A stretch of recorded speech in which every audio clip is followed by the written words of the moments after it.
Olá pessoal, gostaria de agradecer aí a oportunidade, Eu me chamo André Luiz Barcelos, estou aqui à frente do curso de panificação do projeto Semear, dando as aulas em EAD. Nós tivemos aqui alguns grupos já participando das aulas e eles participaram e o curso foi muito bom. A gente fez algumas gravações, mas achou melhor fazer uma gravação com uma resolução mais alta de vídeo. Então a gente está aqui gravando alguns módulos novamente. Esse é a segunda gravação do novo gravação de módulos, Meu nome é André Luiz Barcelos e eu vou estar aqui hoje falando a respeito da segurança alimentar nos produtos de panificação, de modo geral em produtos alimentícios. Quando a gente fala em segurança alimentar, a gente tem a impressão que são produtos industrializados e validade, mas na realidade vai muito além disso, vai além de POPs, que são procedimentos operacionais padrões, são BPFs, que são boas práticas de fabricação de alimentos. Então são vários cronogramas aí, vários módulos que vão garantir a qualidade de um produto, principalmente alimentício. A gente vai falar aqui a respeito dos riscos que a parte da alimentação corre e que o cliente, no caso nós, podemos correr sérios riscos à nossa saúde tendo uma má alimentação. O agradecimento aqui o projeto Semear, que é quem abriu as portas aqui do projeto para a gente poder estar trabalhando e fazendo esses cursos em EAD. A unidade parceira é a Enel, através do programa Luz Solidária, tem sido grande parceira aqui do projeto Semear. O princípio da segurança alimentar é o ambiente de trabalho. O ambiente de trabalho, toda a exposição, as mesas, os maquinários têm que estar todos higienizados, todos aptos para poder receber o produto, a matéria-prima ali, sem nenhum tipo de contaminação.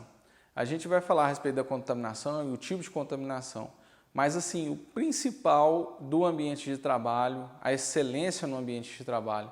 As mesas precisam estar sanitizadas para que possa trabalhar com um produto de alimentos em cima dela, o maquinário, a manipulação das pessoas também que trabalham com o alimento, ela tem que estar sempre, a pessoa tem que cuidar muito bem da higiene pessoal, sempre estar com touca no cabelo para não cair cabelo nos alimentos, sempre estar com as unhas bem cortadas para que não entre alimento debaixo das unhas, as mãos sempre higienizadas, sempre lavar. Toda vez que a gente vai pegar algum outro produto que não seja produto de alimento, a gente tem que ir lá e lavar a mão no lavabo. O uniforme tem que estar sempre branquinho, o sapato, o chão também para evitar acidentes de trabalho sempre limpo. Algo que a gente tem que tomar cuidado sempre quando a gente vai comprar, não só com a preocupação dos produtos que nós temos na empresa, mas de toda aquela matéria-prima que vem de fora. Às vezes a gente tem um asseio fenomenal com os produtos que estão dentro da empresa, mas muitas vezes aqueles produtos que chega da parte externa de fornecedor não está com o critério de higienização que a gente tem na nossa empresa. Então é muito importante você conhecer os seus fornecedores, principalmente queijo que tenha CIF, queijo ralado, ou se você puder ralar o queijo lá na sua empresa, porque muitas vezes aquele queijo ralado você não sabe como que foi a procedência, qual o tipo de mistura que tem naquele produto. Então todos os produtos que você puder ter um padrão de recebimento de mercadoria é muito importante. A farinha de trigo, às vezes, ela não foi estocada num ambiente seco, às vezes ela é num ambiente úmido, próximo da parede, que tinha uma umidade muito forte. Isso vai influenciar no final do seu produto, porque às vezes você pode ter ali, por causa da questão do excesso da umidade, você pode estar proliferando ali fungos e bactérias. A vigilância sanitária e a Anvisa exige que você mantenha uma certa distância da parede para a farinha de trigo, justamente para que você exige critérios para que você mantenha a sua matéria-prima, aquilo que fica estocado dentro da sua empresa, com uma forma segura e qualidade, para que aquela farinha de trigo e outros produtos não puxem a umidade da parede. Isso é muito importante. Quando ela tem um ambiente que a umidade é maior, e dependendo do clima, fungos e bactérias vão se hospedar ali e você vai ter sérios problemas. Os pães vão mofar mais cedo. Você não pode cultivar nenhum tipo de bactéria que não seja a bactéria da fermentação. A manipulação dos alimentos. Normalmente a gente pensa que a manipulação é em cima da mesa e que a gente vai bater esses produtos e ele vai colocar nas bandejas e ir para o forno. Na realidade, é como a gente tem falado, a matéria-prima chega, a gente tem que ter um cuidado danado com toda essa matéria-prima, aí elas vai para as máquinas, a balança e para o maquinário. O maquinário tem que estar todo higienizado antes do processo de batimento de massa. A mesa, a balança, a higiene pessoal, tudo ok, de todo o ambiente para a gente iniciar o processo de fabricação de alimentos. Muitas das vezes a gente pensa assim que a contaminação de produtos é só na hora que o produto está ali, que a gente está manipulando ele ou então que está assando ele. A maioria das contaminações elas são feitas em produtos que não vão ao forno, né, que elas passam pelo forno, mas há uma contaminação também dos fungos, porque mesmo ele assado, depois que ele assa e perde umidade, ele também pode ser contaminado por fungos e bactérias. Então, na hora que você vai ali, um exemplo que eu gostaria de dar é o seguinte, eu assei o produto, tirei ele do forno, coloquei ele para esfriar.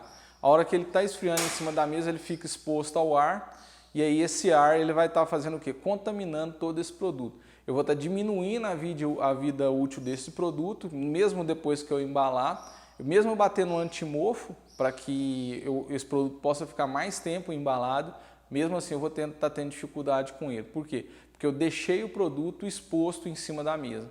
Normalmente esses produtos, ou eles têm que ficar dentro do armário, eles não podem ficar exposto ao tempo, porque o próprio ar é um ambiente de contaminação.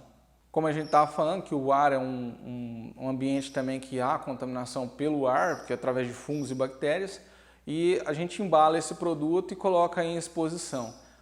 Toda empresa de panificação ela tem que preocupar, desde a hora que o produto chega, a matéria-prima na sua empresa, até a hora que o produto pronto é entregue na casa do cliente. Essa preocupação é toda da empresa que produz alimentos. Então, quer dizer, eu tenho que garantir a qualidade do produto que é fabricado antes de chegar na minha empresa, que eu tenho que comprar produtos de alta qualidade e entregar produtos de altíssima qualidade. Agora vamos falar um pouco das DTAs, né, que são doenças transmitidas pela alimentação. Essas doenças, elas, embora a gente não tenha conhecimento da parte leiga, da parte médica, elas são muito comuns, né, no ambiente brasileiro, porque é um ambiente tropical e propício para a acumulação de bactérias por causa da temperatura. Então, se a gente está produzindo alimento em um ambiente que é propício a esse tipo de fungo e bactérias, com certeza a gente tem que ter um cuidado maior com essa alimentação que é fabricada. As doenças transmitidas por alimentos, elas podem estar em bebidas ou em alimentos. Elas são transmitidas principalmente, existem mais ou menos 250 tipos desse tipo de bactérias e toxinas e vírus e questões patológicas também. Então, são uma variedade muito extensa. A OMS, Organização Mundial de Saúde, estima que 2 milhões de pessoas morrem por ingestão de alimentos contaminados no mundo. É uma quantidade altíssima de pessoas. Os principais doenças transmitidas por os alimentos são vários deles. Então, a gente conhece aí vários tipos de bactérias e fungos e patologias que são transmitidas pelos alimentos.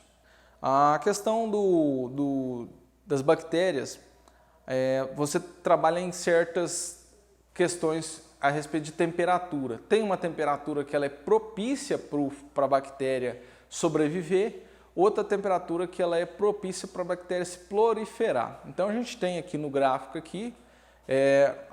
no gráfico ele mostra aqui que de 73,9 graus a 100 graus as bactérias morrem, que é uma temperatura muito alta para ela. De 73 graus a 66 graus, as bactérias elas sobrevivem, mas não se multiplicam. Elas não conseguem se multiplicar, mas elas conseguem sobreviver. Mas se a gente for pensar que 63 graus é uma temperatura muito alta, então assim, ela não morre facilmente com temperatura alta. A temperatura ideal para que uma bactéria possa fazer a multiplicação rapidamente dela é a temperatura ambiente. Ela vai de 7 graus a 63 graus. Aí a gente imagina, essa é a temperatura que na maioria das vezes nós temos no nosso ambiente de trabalho. A gente tem câmaras frias aí que vai de 10 graus a 12 graus e a gente pensa que quando o produto está na câmara fria ele não passa por decomposição ou contaminação. É errado a gente falar a respeito disso. Dentro da câmara fria, um ambiente que, mesmo que esteja abaixo, a 0 grau, aquela bactéria ela ainda vai sobreviver nessa temperatura e quando ela adormece. Vamos supor, eu tenho um produto aqui, um exemplo, um queijo.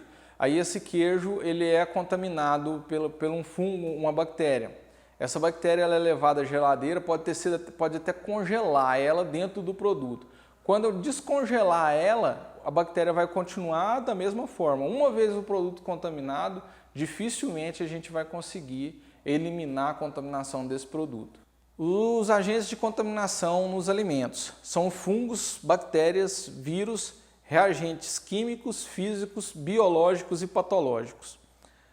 A gente fala assim a respeito de vários itens de contaminação de alimento. Essa contaminação de alimento ela pode ser por um vírus que um alimento passou ali, principalmente igual um exemplo que eu gostaria de dar da salmonela. O frango ele estava depositado no mesmo freezer que o gelo, por exemplo. Então toda vez que a gente vira e fala assim, não, eu vou utilizar o frango porque eu vou utilizar ele. Mas o gelo, por exemplo, é muito utilizado em suco, em outras questões, e esse produto nem vai ao forno. Então há um risco de contaminação muito alto. De acordo com dados do sistema de agravos de notificações, o SINAM, entre o ano de 2000 e 2017, foram notificados 12.503 surtos de doenças transmitidas por alimentos no Brasil. Destes apenas 3.198 foram confirmados laboratorialmente. O que isso quer dizer? Que as agências de segurança alimentar, igual a Anvisa e Vigilância Sanitária, muitas vezes têm dificuldade em notificar um surto de doenças transmitidas por alimentos. O que é, antigamente, um exemplo que eu gostaria de deixar bem claro aqui, é um exemplo da maionese. A maionese ela era derivada do ovo e que muitas das vezes o pessoal batia ela em casa e ia fornecer em pit dog, em lanchonetes, e esse produto estava contaminado. Então havia muitos surtos de contaminação por maionese caseira. Tanto é que hoje em dia não se pode mais fornecer maionese manipulada para o cliente, né? Normalmente são aqueles sachês industrializados. Outra questão também que a gente enfatiza muito para deixar bem claro é a questão do cuidado que a gente tem com contaminação em relação aos adornos. O que são esses adornos? Adornos é o anel, é o brinco, é o esmalte, colar. Esses produtos, quem manipula alimento não pode ficar utilizando todos esses produtos. A chance de contaminar o produto alimentício por uso de um anel, o anel ali ele vai, quando você lavar as mãos, entre o anel e o dedo, você não vai conseguir fazer uma higienização boa. Então você pode estar contaminando os alimentos ali. Sempre quando você for manipular alimento, tira todos os adornos possíveis ali para você higienizar a sua mão, fazer uma boa higienização e manipular alimento. Um procedimento que auxilia muito a higienização de todos os produtos em panificação, que todos os procedimentos utilizados por eles são os POPs, que são procedimentos operacionais padrão. Então nós temos dois universos aí. Nós temos o universo das boas práticas de fabricação, que é onde a gente fala da higiene, de como deve ser a higienização dos alimentos, o preparo dos fungos, das bactérias e toda a parte de higienização desses alimentos para que eles não sejam contaminados por vários entes aí patológicos, fungos e bactérias. E os POPs, ele vem justamente para quê? Auxiliar. Igual, vamos supor, eu vou pegar um POP que fala a respeito da higienização. Um POP sobre a higienização do meio ambiente de trabalho. Esse POP que vou colocar aqui no módulo aqui, eu vou colocar aqui o POP para vocês estarem assistindo. Ele vai desde a limpeza do rodapé, do ambiente de trabalho, de como deve ser a higienização de todo esse POP. Esse é um POP do qual eu estou falando, é um POP de higienização. Nós temos vários tipos de POPs. A sigla POP é Procedimento Operacional Padrão. Eu posso ter um POP para bater o produto de alimento, eu posso ter um POP para fabricar, para embalar, eu posso ter um POP para higienização do ambiente de trabalho. Então, o que é um POP? Eu pegar um procedimento e padronizar ele. Quando eu padronizo esse procedimento, eu vou lá e coloco ele na lista de como cada procedimento, passo a passo, como que deve ser. Então, eu tenho um procedimento lá da ficha técnica, que é considerado também um POP. A ficha técnica, ela vai me falar desde como eu devo pesar os produtos, a quantidade, o tempo de batimento, o tempo que esse produto aguenta bater, qual que é a temperatura dos produtos que eu vou colocar nele. Isso também é um POP. Então eu tenho POPs de embalar produto, então eu tenho um POP lá de qual que é a embalagem, o tipo de embalagem que eu vou utilizar para embalar aquele produto, o tipo de caixa que eu vou colocar aquele produto, igual um panetone, por exemplo. Um panetone ele é embalado 2 vezes, ele é embalado dentro de um saco plástico e depois ele é colocado dentro da caixa. Muitas das vezes o operador que está ali fazendo todo esse trabalho, muitas vezes nem é ele que está ali naquela função de embalar, mas como tem um POP para mostrar ele como todo aquele procedimento é feito, ele consegue executar. E já temos também o POP, que é de higienização de ambientes, que é um dos POPs mais sérios que tem, porque toda vez que a gente termina de produzir os alimentos, toda essa sala tem que ser higienizada, limpa e deixada para que no outro dia a gente possa higienizar as mesas e começar de novo o procedimento. Mesmo que essa sala, onde tem a produção de alimentos, tenha sido higienizada um dia, logo quando terminou o trabalho, o chão, paredes e mesas, quando eu chego novamente no outro dia para fazer produção de alimentos, eu tenho que higienizar novamente tudo aquilo que vai ter contato com o ambiente, com produtos alimentícios. Vou colocar para vocês aí verem a ficha técnica, né? A ficha técnica ela é um modo de etapas, né? Que você vai conseguir fazer todos os produtos da panificação. Uma ficha técnica não é apenas um receituário. Uma ficha técnica ela vai falar assim, olha, vai colocar lá a quantidade de sal, açúcar, proporcionalmente cada item, entendeu? E na ordem que é cada item. Um exemplo que a gente se fala muito em panificação é que o sal, todo mundo sabe que ele é um agente que ele mata fungos e bactérias, o sal. Então, se eu pego o sal e jogo em cima do fermento, que é uma bactéria, eu vou estar fazendo com que esse produto não tenha qualidade final, se eu estou enfraquecendo o fermento. Então, sempre quando a ficha técnica é muito importante, muitas donas de casa, às vezes pegam uma receita de alguém que não conhece muito bem, ou então pega uma receita de alguém que faz na casa dela e dá muito certo, justamente porque quem faz, ela já sabe a hora que ela põe o sal, a hora que ela põe o açúcar, a hora que ela põe cada produto diferenciado, né? Então, eu pego uma receita daquele que a pessoa está e coloco tudo junto ali. Normalmente, o açúcar, porque algo que a gente aprendeu durante o curso é que cada ingrediente tem a sua função. Então, eu tenho a farinha de trigo, eu tenho o sal, o açúcar. Muita gente pensa que fala assim, mas por que você coloca sal e açúcar na massa? Porque cada um tem a sua característica. Uma questão de maciez, na questão de coloração, a contrabalancear os sabores ali. Então, normalmente é utilizado, principalmente na fabricação de pães, esse balanço de açúcar e sal para auxiliar na fermentação e na condição final do produto. Então, é algo muito importante, enfatizando a questão da ficha técnica, porque é ele que vai doutrinar todos os passos corretamente para que aquela receita sempre seja padronizada. Você tendo uma padronização naquela receita, muitas das vezes a gente, principalmente dona de casa, ela vai fazer uma receita, ela pega aquela receita da pessoa que ela passou a receita para ela, e aí aquela pessoa vira e fala assim, não, eu vou fazer a receita da forma que a pessoa ensinou. Se na ordem de colocar os produtos lá, ela não souber colocar o açúcar, o sal junto com a fermentação, a farinha de trigo, isso acontece demais, todos os dias a gente ouve falar disso. A pessoa fala, fulano, eu peguei a sua receita, fui tentar fazer lá em casa e não deu certo. Se você for analisar por que não deu certo, você vai conseguir encontrar o erro. por que ele não fermentou, por que a coloração ficou diferente, porque a panificação ela é um processo. Muitas das vezes os profissionais eles entram no mercado de panificação e eles aprendem muitas vezes assim, sem passar por um curso de treinamento, um curso de qualificação, e eles aprendem da forma operacional. Uma pessoa me ensinou a fazer daquela forma e eu dou continuidade da forma que ela ensinou. Sendo que na realidade a gente precisa de profissionais que cada vez mais estudem a questão da prática da panificação, do conhecimento da panificação, do que cada ingrediente vai fazer ali naquela massa, o resultado que aquele ingrediente vai fazer na massa. Tipo assim, tem muita gente que fala que o que é que faz o sabor do pão?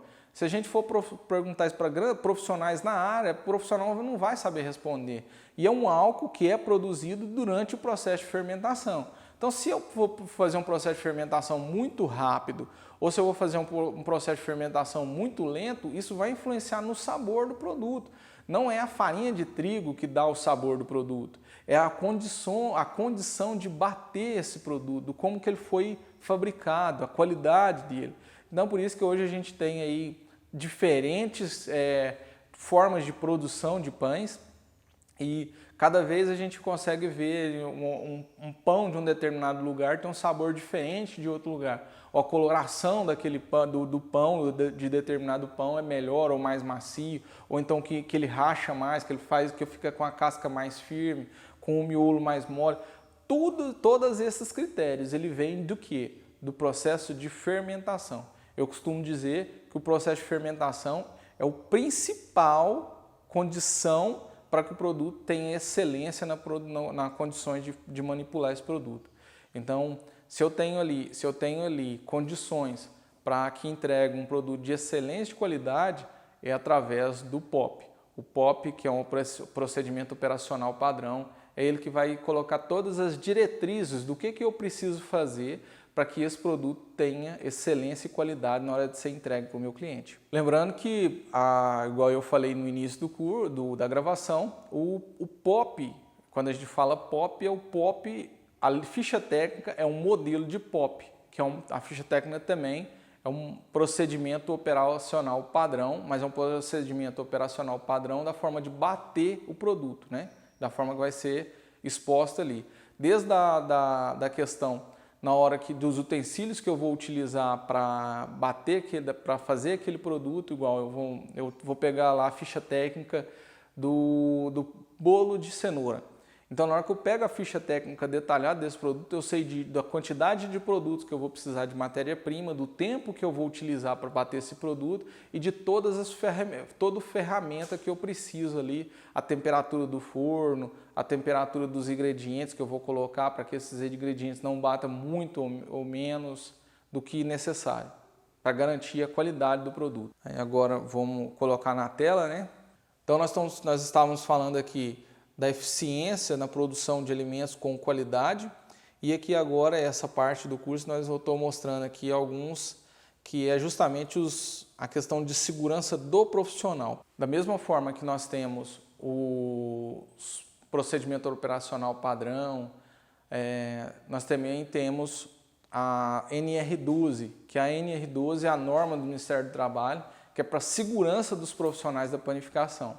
Essa norma ela vai de tudo que tem que ser feito para manter a qualidade e segurança do profissional. O profissional que encara o forno, é um profissional que entra dentro da câmara fria, faca, maquinário. A NR12 ela vem com vários dispositivos de segurança para que as máquinas não prejudiquem a saúde do trabalhador. Com acidentes de trabalho, né, o colaborador ali, igual antigamente, várias máquinas que nós também, por algumas vezes, adversidades, nós presenciamos algum colega se machucando. O cilindro, antigamente, não oferecia nenhuma proteção para o colaborador. A maceira não tinha proteção nenhuma. Hoje não. Hoje, com a NR12, né, todos esses maquinários vêm com botão de segurança para você acessar a qualquer momento. As batedeiras, antigamente, como elas não tinham as proteção, a pessoa acabava machucando a mão, tendo sérios acidentes graves em panificação. E com a NR12, isso, graças a Deus, teve resolveu um pouco essa situação. não zerou o ambiente de trabalho, ainda é um ambiente de trabalho um pouco perigoso, porque você é influenciado lá por agentes físicos como calor e frio, né? E barulho, ainda é um ambiente tem muito ruído, né? Os motores das máquinas são grandes e acaba sendo um ambiente onde há muito calor por causa dos fornos e também um ambiente de muito ruído. Hoje em dia, a maioria das empresas acabam optando por salas, né? Onde é um ambiente onde só tem o forno, para que a temperatura não contamine os outros ambientes da empresa com o calor do forno. Então eles criam uma sala de forno, né, onde fica ali todos os fornos da empresa para poder auxiliar na questão de não distribuir todo esse calor na empresa. Eles fazem a sala de forno e colocam exaustores para puxar todo aquele calor para fora. É algo que a gente está falando sobre as batedeiras, além delas terem essa grade de segurança, toda vez que o profissional chega para mexer na batedeira ou então seja na maceira, que você vai levantar a grade dela, ela para automaticamente, ela não funciona, né? Então aqueles acidentes de trabalho que aconteciam quando o cara estava, a maioria das vezes o pessoal estava fazendo a higienização da maceira, que tinha que ligar ela para passar pano, jogar água, isso hoje em dia não acontece mais graças à NR12. As grades de segurança também na modeladora também não permite que o profissional tenha acesso aos cilindros ali, tanto da modeladora quanto do cilindro. Aqueles cilindros de ferro que amassa a massa para poder fazer o giro dentro da modeladora. E o cilindro para que tire todas as bolhas de ar, deixando a massa bem lisa. Hoje o profissional não tem acesso a esse cilindro mais. Você coloca a massa em um pano e ela desliza até o cilindro. Algo que a gente tem que tomar muito cuidado dentro do ambiente de panificação, que muitas máquinas são trifásicas e nós não podemos de forma alguma, o bombeiro não permite fios expostos no ambiente de trabalho. Primeiro porque é um ambiente que toda hora você está higienizando, jogando água no chão, nas paredes, então um fio exposto não pode. Normalmente essa fiação ela vem mais superior, da parte superior da empresa. Normalmente o projetista vem, quando ele vem fazer a questão da instalação elétrica, ele sempre faz a instalação aérea, porque as máquinas ficarem com a fiação toda para cima, para que você possa higienizar todo o ambiente de trabalho ali. E é muito importante também para que não haja, como é um ambiente que toda hora está ali mexendo com gordura, com sabão, jogando, muitas vezes o profissional está ali higienizando e o pessoal da limpeza também está ali todo momento, cai uma farinha no chão, uma gordura, um fubá, o pessoal está sempre higienizando. Então as botas de segurança também é muito importante, porque elas são antiderrapantes, né? E aí, igual acidentes de trabalho que a gente já presenciou, da pessoa levou um tombo ali no ambiente de trabalho porque não estava com um sapato apropriado. Normalmente eles são impermeáveis, né, na parte de baixo, porque fica num ambiente onde é muito úmido e proteger o pé do profissional, né?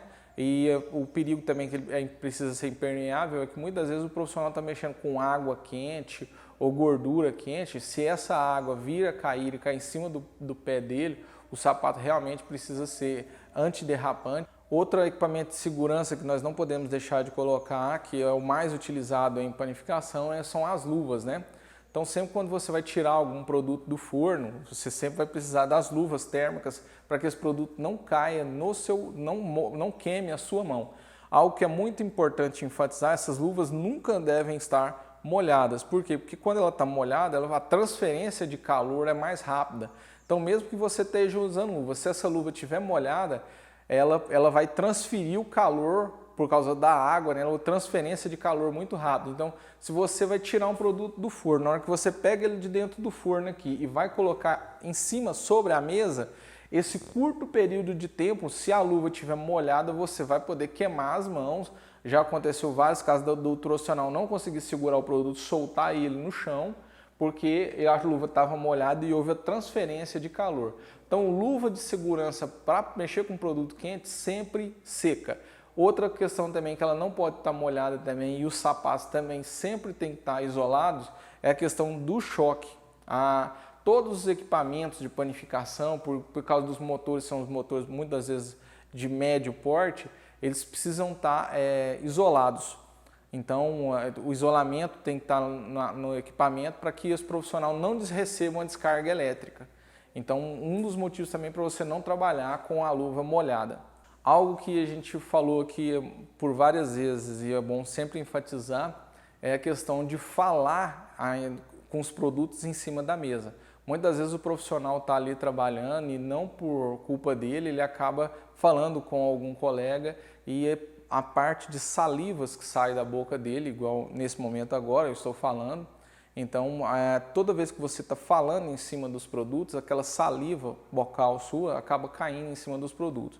Você pode até falar, desde que você use uma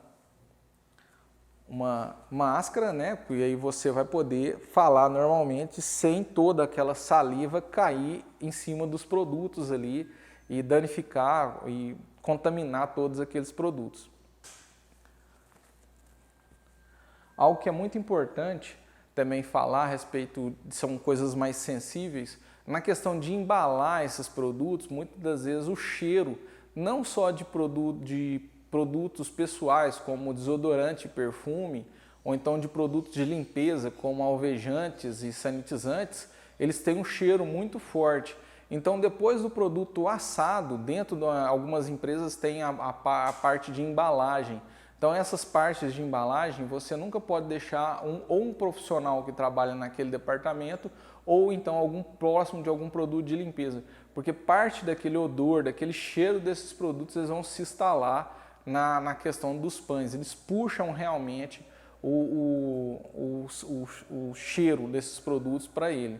Então, acontece muitas vezes você expor um produto ali próximo de um cheiro muito forte, lavanda ou qualquer outro tipo de cheiro, um odor mais forte, e aí depois esse produto fica cheirando esse produto. Então aí o cliente vai chegar em casa e falar, nossa, mas que cheiro estranho que está esse pão. Justamente por causa disso. Não pode colocar o pão, depois de assado, próximo de produtos que tem um cheiro muito forte.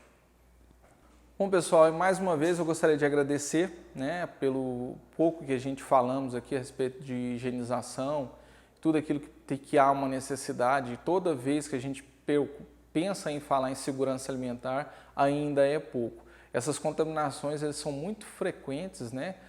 Não é nenhuma nem duas vezes que algum amigo nosso ou conhecido chega e fala assim, ah, mas eu comi uma coxinha em determinado local e depois passei o dia inteiro passando mal e qualquer coisa nesse gênero. Tem muita gente que prefere não comer produtos na rua justamente por causa de contaminação e derivados e outros fatos também que ocorrem justamente por falta da higienização e preparo dos profissionais que manipulam o alimento. Então eu sempre deixo a dica, assim, se você é um profissional que trabalha com alimento, você gosta de trabalhar com alimento, faça uma crítica, sempre uma crítica construtiva a respeito da higiene, dos produtos, dos panos que você utiliza descartáveis. Nunca permita que fungos, bactérias, agentes patológicos se aproximem dos alimentos que você esteja manipulando. A Anvisa, a Vigilância Sanitária estão sempre passando por fiscalizações nessas empresas e se essas empresas não tiverem em dia com toda a questão da higiene na empresa, a limpeza, tudo em dia, a empresa pode ser fechada. Então é bom a gente sempre estar passando por curso de boas práticas de panificação, todos os profissionais. A cada 4 ou 6 meses, os profissionais da padaria passar por um curso de boas práticas de fabricação. É nesses cursos de boas práticas de fabricação que você vai aprender a higienizar corretamente sua mão, a manter o seu cabelo preso para não cair cabelo em produto, entende? Uniforme limpo. Um curso de boas práticas de panificação ele é sempre bem-vindo e todas as vezes que você participa de um outro diferente, sempre você tem alguma coisa a agregar, algo novo a aprender. O nosso tempo, infelizmente, não é um tempo que a gente possa fazer vários estudos aqui em relação à segurança alimentar, mas hoje deu para a gente falar um pouco sobre segurança alimentar e a questão de segurança do trabalho também, e POPs e normas. As próximas aulas elas vão ser mais direcionadas a produtos mesmo, então eu acredito que todos tenham tido aí pelo menos uma noção básica dessas questões. Tanto na questão de você trabalhar com segurança, tanto na questão de entregar um produto com segurança aos clientes que você vai ter. Muito obrigado.